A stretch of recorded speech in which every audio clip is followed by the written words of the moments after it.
नहीं नहीं, आपने पारा शिक्षा की बात कही। मैंने पारा शिक्षा के संबंध में ये बताना चाहता हूँ जी कि पिछले कार्यकाल में जब मैं शिक्षा मंत्री था उस समय हमने पारा शिक्षा को 50% रिजर्वेशन दिया था नियमित बहाली में। जी जी कुछ शेष रह गया, उसके कारण बहुत सारे लोगों को नौकरी मिली अस्थायी तौर पर।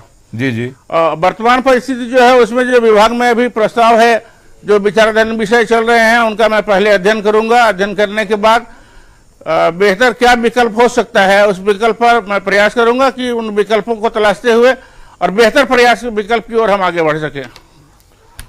सर बेहतर विकल्प की लड़ाई है, मैं ये इस बात से सहमत हूँ। जी जी मैं इस बात से सहमत हूँ कि पारा शिक्षकों की मांग नाजायज नहीं है। जी समान काम करते हैं तो उनको वेतनमान मिलना चाहिए, इससे मैं सहमत हूँ। जी लेकिन सरकार की अपनी बाध्यताएं होती है। जो वर्तमान परिस्थिति में जो प्रस्ताव अभी चल रहा है विभाग के अंदर विचाराधीन है, जी उन सारे विषयों का अध्ययन करूंगा। उसके बाद इस पर क्या निर्णय लिया जा सकता है उस पर एक निश्चित रास्ते पर आऊंगा, ताकि उनकी मांग के संबंध में भी निर्णय हो सके और उससे सरकार को कहीं कोई नुकसान भी नहीं हो। मैंने पारा शिक्षा के संबंध में ये बताना चाहता हूँ जी कि पिछले कार्यकाल में जब मैं शिक्षा मंत्री था उस समय हमने पारा शिक्षा को 50% रिजर्वेशन दिया था नियमित बहाली में। जी जी कुछ शेष रह गया, उसके कारण बहुत सारे लोगों को नौकरी मिली अस्थायी तौर पर।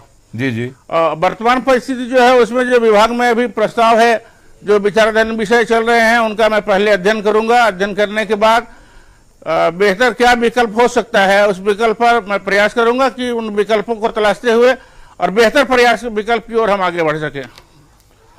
सर बेहतर विकल्प की लड़ाई है, मैं ये इस बात से सहमत हूँ। जी जी मैं इस बात से सहमत हूँ कि पारा शिक्षकों की मांग नाजायज नहीं है। जी समान काम करते हैं तो उनको वेतनमान मिलना चाहिए, इससे मैं सहमत हूँ। जी लेकिन सरकार की अपनी बाध्यताएं होती है। जो वर्तमान परिस्थिति में जो प्रस्ताव अभी चल रहा है विभाग के अंदर विचाराधीन है, जी उन सारे विषयों का अध्ययन करूंगा। उसके बाद इस पर क्या निर्णय लिया जा सकता है उस पर एक निश्चित रास्ते पर आऊंगा, ताकि उनकी मांग के संबंध में भी निर्णय हो सके और उससे सरकार को कहीं कोई नुकसान भी नहीं हो।